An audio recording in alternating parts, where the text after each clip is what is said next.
தற்போது மாண்புமிகு ஆட்சி அமைந்தவுடனே மாண்புமிகு கனிவளத்துறை அமைச்சர்கள் தமிழ்நாடு பூரா சுற்றுப்பயணம் செய்து அந்த குவாரிகள்லாம் ஆய்வு செஞ்சாங்க. அந்த ஆய்வில் செய்வதில் தவறு இல்லை, அமைச்சருடைய கடமை. அதில் பல தவறுகள் நடைபெற்றதாக கண்டுபிடிக்கப்பட்டாலும் அதுவும் தவறு இல்லை. ஆனால் கண்டுபிடிக்கப்பட்ட பிறகு பல குவாரிகள் மூடப்பட்டு விட்டது. பல மாவட்டங்களில் மூடப்பட்டு சீல் வைக்கப்பட்டு விட்டது. அதனால் உற்பத்தி குறைஞ்சிட்டது. தேவை எதையும் உற்பத்தி குறைஞ்சி அதனால் விலை ஏற்றம். இப்பொழுது புதிய திட்டங்கள் நிறைய அறிவிச்சிருக்கிறீங்க.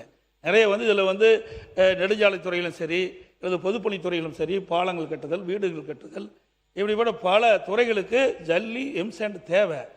ஆகவே இந்த அரசு இந்த உற்பத்தியை ஜல்லி எம்சாண்ட் உற்பத்தியை அதிகரித்து விலையை குறைப்பதற்கு ஏதாவது திட்டங்கள் வைத்திருக்காங்க என்று தங்கள் வாயிலாக அறிய விரும்புகிறேன்.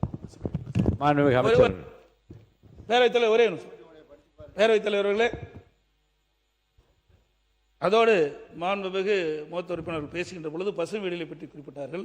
2019 இறுதியில் 2020 வரை ஊரடங்கு நிலை இருந்தது, கொரோனா காலமாக இருந்தது. அப்பொழுது அந்த திட்டம் முழுமையாக நிறைவேற்றப்படவில்லை, அதனால் தடைபட்டது என்பதையும் தங்களுடைய கவனத்துக்கு கொண்டு மாண்புமிகு அமைச்சர்கள். மாண்புமிகு பேரவைத் தலைவர் அவர்களே, மாண்புமிகு தமிழ்நாடு முதலமைச்சர் அவர்களே, அதாவது பெருமளவு கனிம வளம் பக்கத்து ஸ்டேட்ஸுக்கு போய்கிட்டு இருந்த ஒரு தகவல் கிடைச்சிச்சு.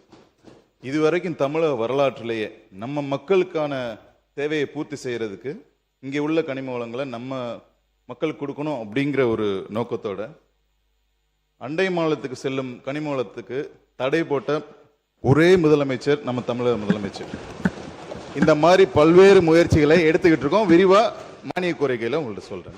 செய்திகளை உடனுக்குடன் தெரிந்து கொள்ள கீழ்கண்ட கேபிள் மற்றும் டிடிஹெச் நெட்வொர்க்குகளில் எம்நாடு செய்தி தொலைக்காட்சியை காணுங்கள்.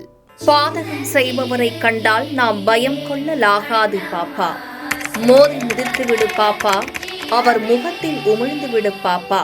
அண்மை செய்திகளை உடனுக்குடன் தெரிந்து கொள்ள இணைந்திருங்கள் எம்நாடு தொலைக்காட்சியுடன்.